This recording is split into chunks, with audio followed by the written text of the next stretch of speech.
housemaid took advantage of a little boy when his mother isn't home, but she got pregnant in the process. Let's see what happened when his parents discovered. The confrontation. Amara sat stiffly on the sofa, her fingers clenched so tightly her knuckles turned white. Each shallow breath rattled in her chest. The silence of the living room pressed in, broken only by the ticking wall clock and the low hum of the ceiling fan. Sei sat beside her, but not close. His jaw was locked, his shoulders tight, his eyes burning with the kind of anger that came from betrayal. "Call her," he said finally. His voice was low, sharp, a blade slicing through the air. Amara hesitated, throat dry. With trembling hands, she unlocked her phone and dialed. "Zanab? Come to the sitting room," she said, her tone flat. Moments later, Zanab appeared at the doorway. She wiped her damp palms on her apron, her eyes darting nervously between them. She already felt the storm waiting for her. Sei rose slowly, towering over her trembling frame. His voice shook with rage held on a leash. "Zanab, what have you done?" The words cut deep. "You betrayed this family. You betrayed that boy's innocence. Do you even understand what you've destroyed?" Her knees buckled. She dropped to the floor, tears streaming as she clasped her hand. "I'm sorry. "I never meant. I was lonely and he—" "Don't!" Sei roared, his voice exploding across the room. Amara flinched. "Don't you dare justify it. He is a child. A child." Zanab collapsed further, sobbing into the tiles. The sound of her weeping filled the silence. After a long, heavy pause, Sei's voice came again, colder this time. "How far along are you?" Zanab's voice trembled. 5 months, 2 weeks. Sei's chest rose sharply, his hands balling into fists. "So it's too late to end it," he muttered bitterly. His whole body seemed ready to break. He turned away, then back again, his voice final. "I can't share a roof with you. Not after this. Please," she whispered, clutching his feet. "Let me keep this child. I'll raise it quietly. I won't trouble anyone. Just give me a chance to make things right." Neither Sei nor Amara replied. Amara's gaze stayed fixed on the floor, her expression unreadable. Sei stood like stone, wounded, furious, resolute. The aftermath. The days that followed were suffocating. The house felt darker, heavier. Tamawa, though too young to grasp it all, knew something was broken. He clung to Amara constantly, avoiding Zanab, who drifted around the house like a ghost. Sei spent his nights pacing the sitting room long after everyone slept. Sometimes Amara joined him, but they spoke little. The silence between them grew wider. At last, one evening, he broke it. "She can't stay here. Not with him. It isn't safe. It isn't right." Amara gave a small nod, her face hard, her heart long closed to Zanab. Within a week, Sei secured a modest 1-bedroom apartment for Zanab. He promised to cover the rent for the first year, furnish it with basics, and then let her face life on her own. At the same time, he enrolled Tamawa in therapy. The sessions were slow, painful. The boy sat curled in his chair, lips sealed, walls built high. But with patience, the therapist drew him out, one word at a time. Each revelation pierced Sei's chest like a blade. Amara, though cold toward Zanab, wept silently at night after each session, whispering prayers for her son. Sei bore his pain like armor, trying to be strong for a boy he wasn't sure how to heal. The family was scarred. Nothing would ever return to what it once was. The separation. 2 weeks later, Zanab's departure came. Her belongings fit into 2 suitcases. Her belly had begun to show, and her swollen eyes revealed many sleepless nights. She avoided Tamawa's room as she left, knowing a single glance would shatter her. At the doorway, Amara stood with folded arms.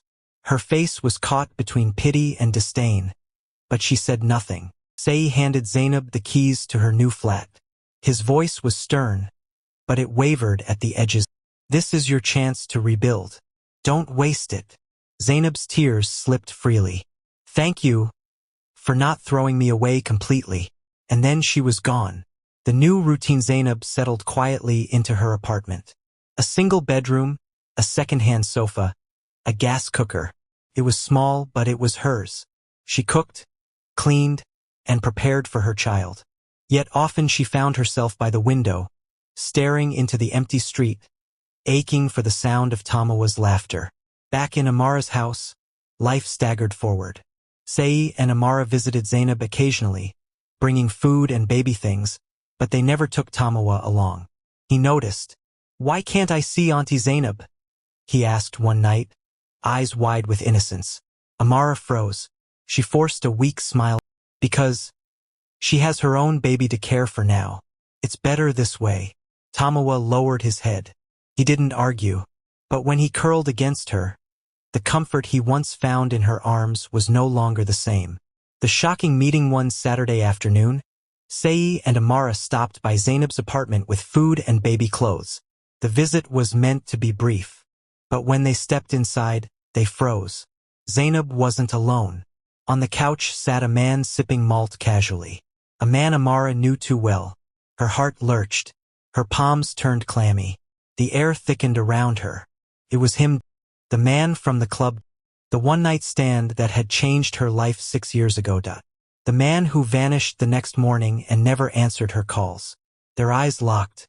For a few seconds, silence screamed louder than words. Zanab, oblivious, smiled warmly. "Oh, this is my cousin, Kunal. He just got into town." Sei extended a hand politely. "You're welcome." Kunal shook it, but his eyes flickered toward Amara. The look lasted barely a second, yet it burned like fire. Sei noticed the sudden stiffness. "Amara? You okay?" She forced a tight smile. "Yes, I'm fine." But she wasn't. Neither was Kunal. And in that small, suffocating room, the weight of an old secret returned.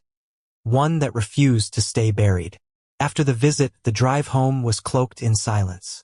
Amara sat rigidly in the passenger seat, her gaze fixed on the blur of passing streets as though she wished the world outside could swallow her whole. Sei stole glances at her, worry written across his face. "Amara, are you okay?" he asked softly.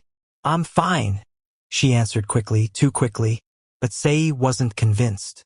The very next day, unable to shake the unease, he returned to Zainab's apartment alone.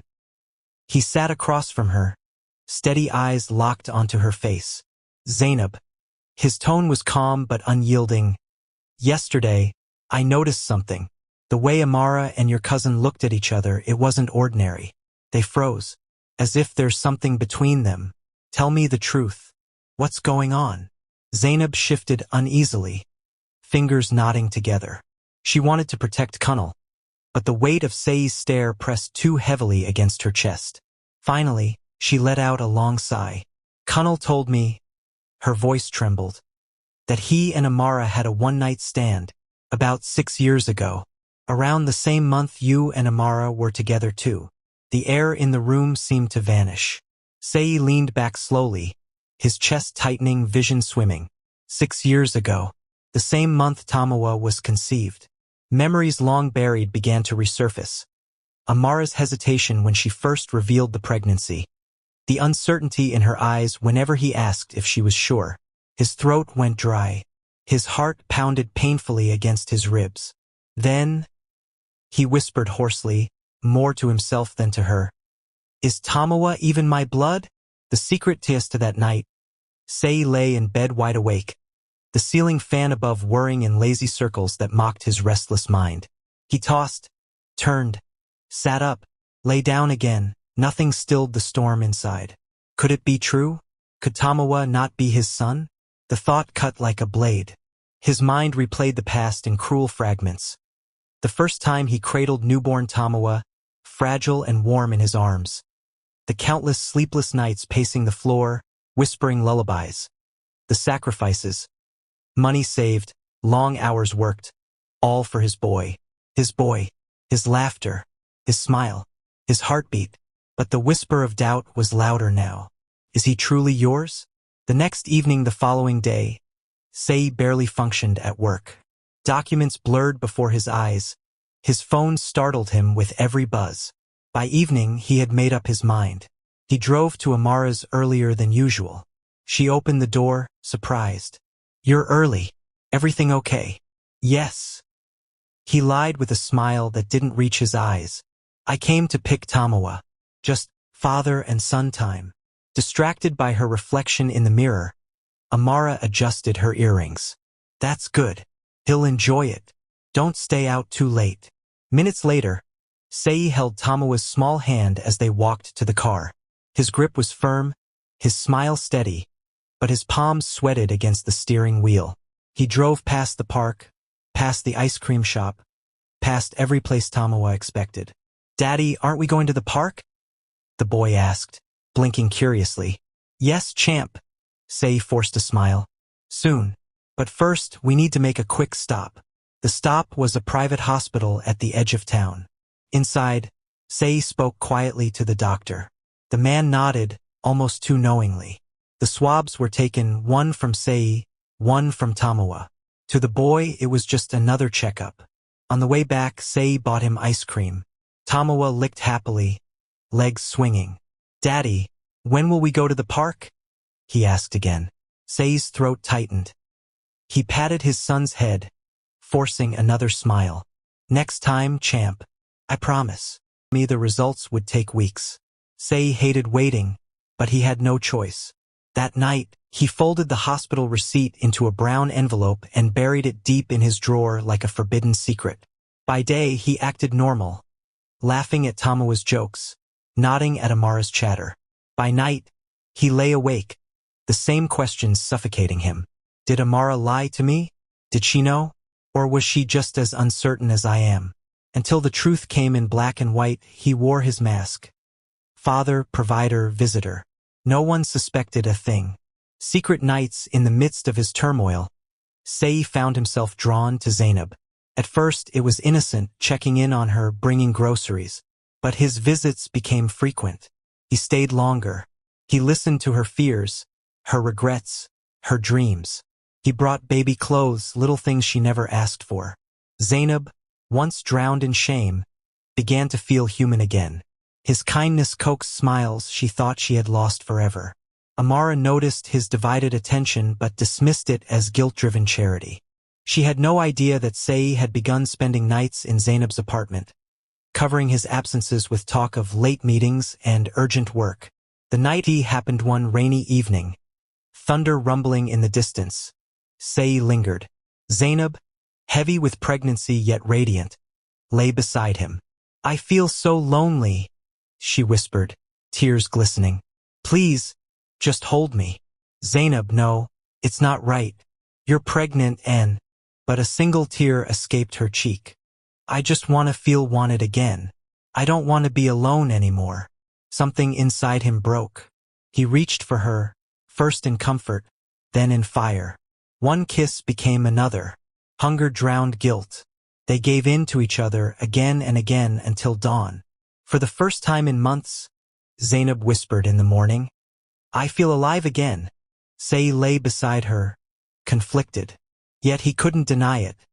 He too had found peace in her arms. After that night, nothing was the same. He told himself it was a mistake, but his heart betrayed him. He craved her voice, her presence. He called every morning, every night. He missed her when she wasn't near. Zanab, too, was transformed. Her sadness lifted. She hummed while cooking, smiled more, glowed in ways her neighbors noticed. Where Amara's words cut sharp, Zanab soothed. Where Amara criticized, Zanab encouraged. With her, Sei felt something he hadn't felt in years: peace. The confession. One evening, after folding baby clothes and tidying her small apartment, they ended up in bed again. The silence that followed their heated passion was thick with truths that had long lingered unsaid. Zanab lay against his chest, her fingers drawing slow circles over his skin. Her voice, soft yet unflinching, broke the quiet. "Sei, I love sex. I can't hide it. Sometimes I wish I could have it every day. It makes me feel alive." For a moment he stilled. Then, a quiet laugh escaped his lips as he kissed her forehead. "You're something else, Zanab. At last." Someone who speaks my language. Her eyes lifted, searching his. You mean, you feel the same? Yes, he admitted, pulling her closer. With you, I don't have to pretend. You give me freely, without shame. And I like it. Maybe too much. She flushed, her heart pounding with a mix of shyness and secret delight. For the first time, she didn't feel used. She felt wanted, needed, valued. From that night, their connection deepened. Sei wasn't just coming out of obligation anymore. He longed to be near her. And whenever he left, he carried her scent, her smile, her warmth with him. Meanwhile, Amara, lost in her own distractions, remained oblivious. She didn't see the man she'd once taken for granted slowly slipping into another woman's arms. The DNA truth. One cool morning, Sei's phone rang. Sir, your DNA result is ready, the hospital staff informed. You may come for collection. His chest tightened. For days, he had been restless, the thought gnawing at his peace. Now, the answer was waiting in a sealed envelope. At the hospital, his palms were clammy as he signed the papers. Sitting in his car, he tore the envelope open, heart pounding. His eyes darted across the page, then froze. Paternity result. Probability of paternity is 0%.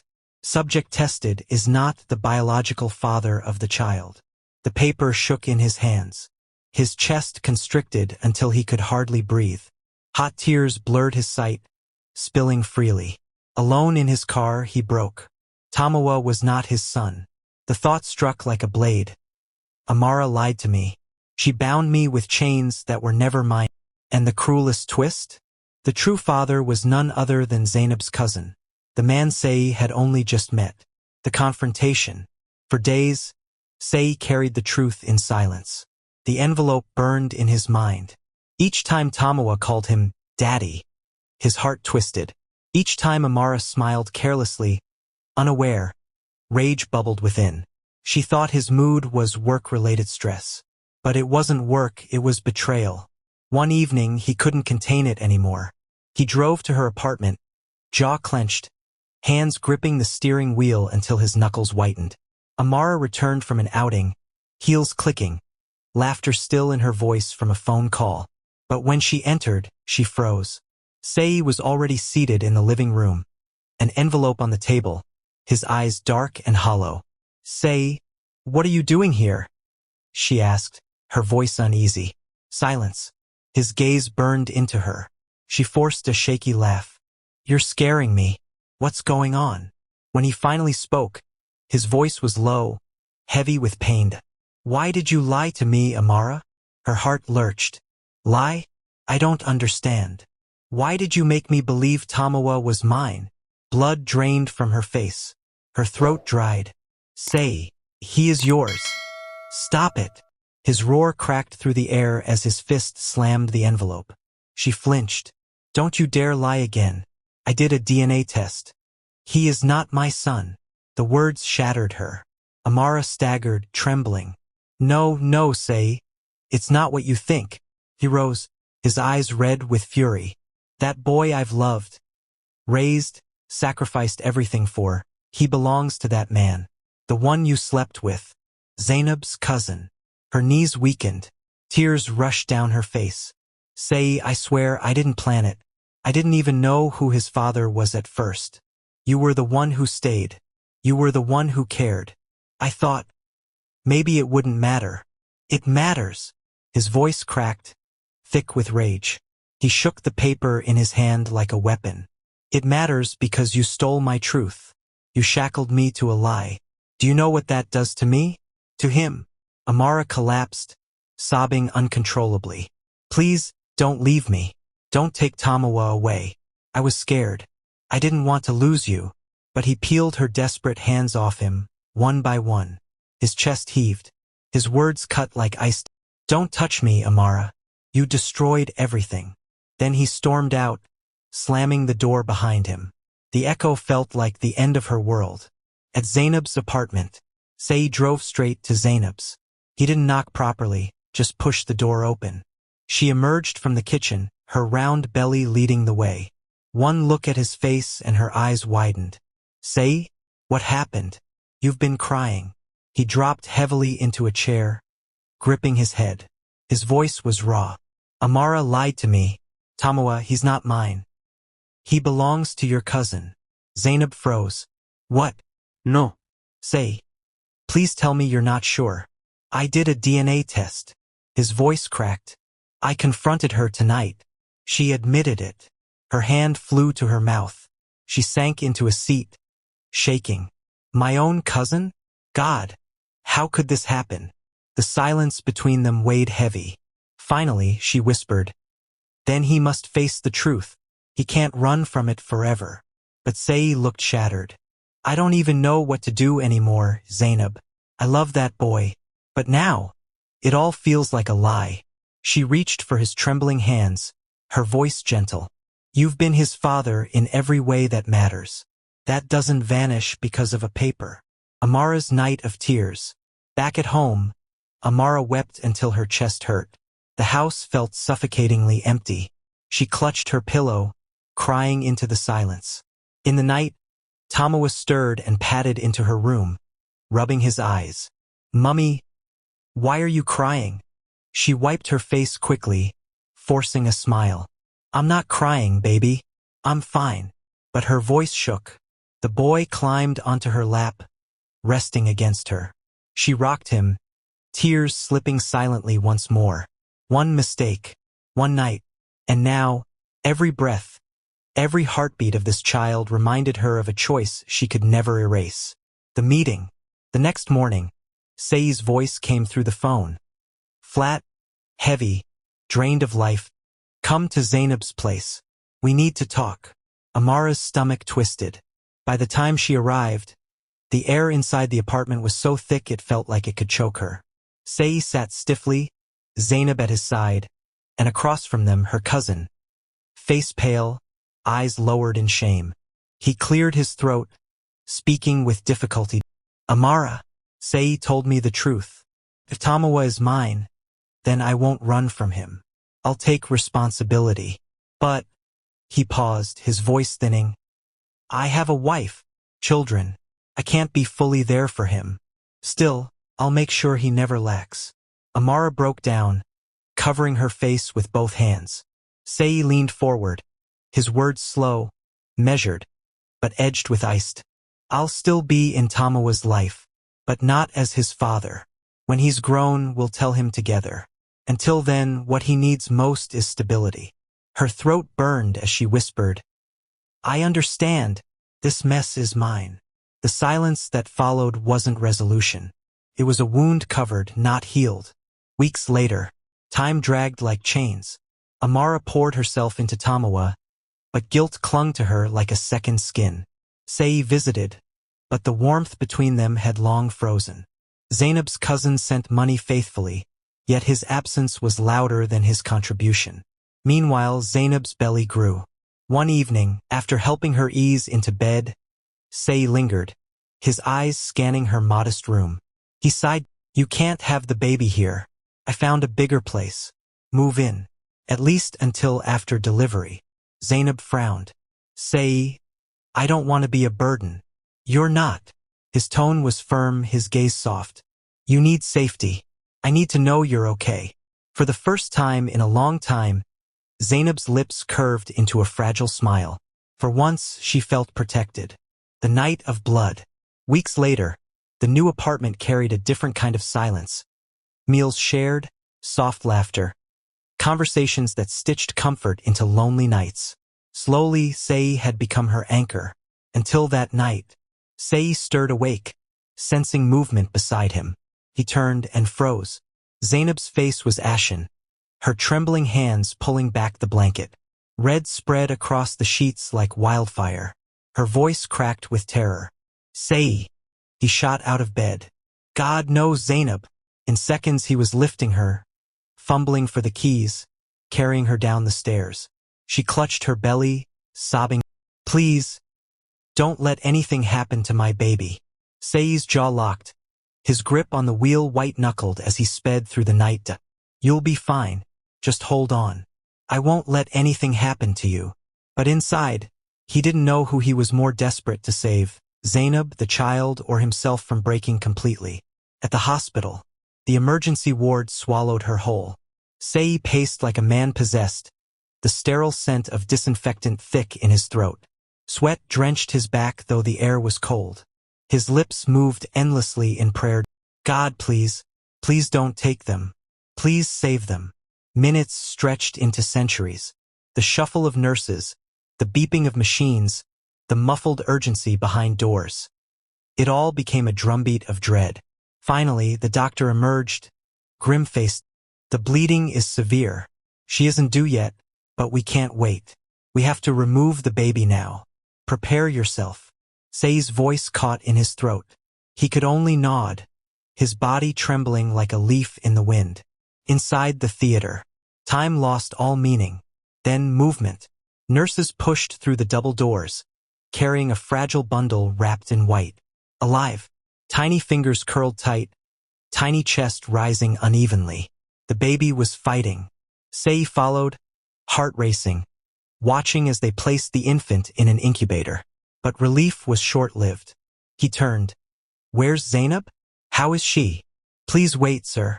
The doctors are still on her, a nurse said quickly. Before he could press further, the baby shuddered, then went frighteningly still. No, no, no. Sei lunged toward the incubator, panic tearing through him. Nurses rushed in, hands moving frantically. Someone pulled him back, but he fought against the grip, his voice breaking. Please. Moments dragged like knives. Then one doctor turned, eyes heavy with sorrow. I'm sorry. The baby didn't survive. The world collapsed. Sei's knees gave way, and a sound ripped from his chest. Raw, broken, inhuman. Later, they led him to her. She was pale, weak, searching desperately with her eyes. Where's my baby? She whispered. Sei froze. His silence was answer enough. Her lips trembled. No, no, don't say it. The faint nod shattered her. She wailed, clutching her stomach. No. I carried this child for months. Every kick, every movement, and now nothing. Sei rushed to her side, tears spilling. I'm sorry, Zanab. I'm so sorry. Her cry pierced the sterile walls, the kind of cry that never left the soul. When she was discharged, Sei personally carried her things into the new apartment he'd prepared. Quiet, safe, filled with everything he hoped would comfort her. But Zanab moved like a shadow of herself. Her once bright eyes dimmed, her steps weighed down by grief. Sei hovered gently, fixing her pillows, cooking her meals, coaxing her to take medication. Days blurred. One afternoon, Amara came by. She embraced Zanab softly, her voice unexpectedly tender. I'm so sorry about the baby. Please take heart. God knows best. Zanab nodded faintly, whispering a thank you, but Amara's sharp eyes saw the way Sei moved around her, pouring her water, adjusting her seat, fussing over her comfort with quiet tenderness. When he walked her out, her expression hardened. So this is what you've become? She sneered. Of all women, you chose the maid? No standard, no class. It's shameful, Sei. He stayed silent, lips pressed tight. You think people won't talk? You'll regret this one day. She spun on her heel, heels clacking like thunder. Caring hands. Inside, Zanab lay curled on the couch. Sei softened his voice, hiding the storm in his chest. Are you hungry? She shook her head. Still, he went to the kitchen to cook. Every little act was his vow. She would never feel abandoned. One evening, as he tucked a blanket around her, Zanab caught his hand. Her eyes glistened. Sei, I don't know what I'd have done without you. He brushed her hair back gently. You'll never be alone again. Her heart swelled. The man she once feared would cast her aside had become her anchor. Slowly, love bloomed in her again. Not from passion, but from the safety of his patience and loyalty. New beginnings. Months rolled into seasons. Slowly, laughter returned to their home. Zanab smiled again, hummed in the kitchen, even dreamed of the future. Then came the day she discovered she was pregnant. Tears streamed down her face as she held Sei's hands. He lifted her off her feet, his own tears glistening. "This time," he whispered, voice trembling, "we'll do it right. We'll raise this child together." Even before marriage was discussed, Say had been quietly plotting something unforgettable. He wanted to give Zanab a memory that would erase her scars and crown their journey with hope. One afternoon, while chatting with Amara, he casually dropped the words, "I think I'm ready to marry Zanab." Amara froze, then threw her head back in laughter. "You? Marry your former maid? A beg? Say, stop joking," she scoffed, waving her hand dismissively. To her, it was nothing but a ridiculous thought. But Say only smiled faintly, saying nothing. His silence carried a truth she could not yet imagine. The surprise engagement. Weeks later, Say organized a private dinner, pretending it was to celebrate a recent work achievement. Zanab, dressed simply and modestly, had no clue what awaited her. When the evening drew to a close, Say rose to his feet, tapped his glass, and spoke. His voice steady, filled with emotion. "Life has given me many blessings, but nothing compares to the gift of loving you, Zanab." The lights softened, music floated in the background, and before she could blink, he was on one knee, holding out a glistening ring. "Will you marry me?"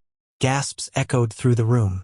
Zanab covered her mouth, tears rushing down her cheeks. She shook her head in disbelief, whispering through sobs, "Yes, yes, say." Applause filled the air as he slid the ring onto her finger. She clung to him tightly, overwhelmed with gratitude, her heart bursting with love, preparing for forever. The news spread like wildfire. Families were notified, dates were fixed, and plans quickly followed. Once the girl who had lived in the background, Zanab now stood radiant, a bride-to-be planning her dream wedding. Together with Say, she chose colors, fabrics, and venues. Every detail was touched by joy. Their happiness was contagious. Anyone who saw them could feel their love. Amara's regret. When Amara received the wedding invitation, her hands trembled. The golden letters Say and Zanab stabbed her heart like knives. She collapsed on her couch, tears streaming. This was the man she once had, the man she lost through pride and sharp words. Now, he was marrying the very woman she had once ridiculed. Her own life was a hollow shell. Men drifted in and out, none staying, none truly loving her. Deep inside, she knew the truth. Her arrogance, her unforgiving spirit, her restless pride had cost her everything. And now, the home she once dreamed of was no longer hers to claim. The wedding, the hall glittered with elegance and joy. Say, regal in his cream agbada, stood tall. His eyes locked on Zanab as she glided down the aisle in her flowing white gown. The crowd melted at the sight of little Tamawa, dressed in a tiny suit, carrying the rings with pride. Vows were exchanged, promises spoken with trembling voices. When Say kissed Zainab's hand and whispered, "Forever with you," there wasn't a dry eye in the hall. After the marriage, filled with laughter and peace. Zanab gave birth to a healthy baby, and their home overflowed with love. Say adored her, and she cherished him in return. Each day, she whispered thanks to God for second chances. Amara, on the other hand, was left with nothing but memories and regret. Sometimes, she scrolled through pictures of them online. Say's proud smile, Zainab's glowing face, and wept bitterly for what she had lost. But Zanab never looked back. She had endured storms, survived shame, and risen above her past. Now, she was healed, loved, and fully cherished, married at last to the man of her dreams. Thanks for watching. Kindly like, share, and subscribe for more amazing stories.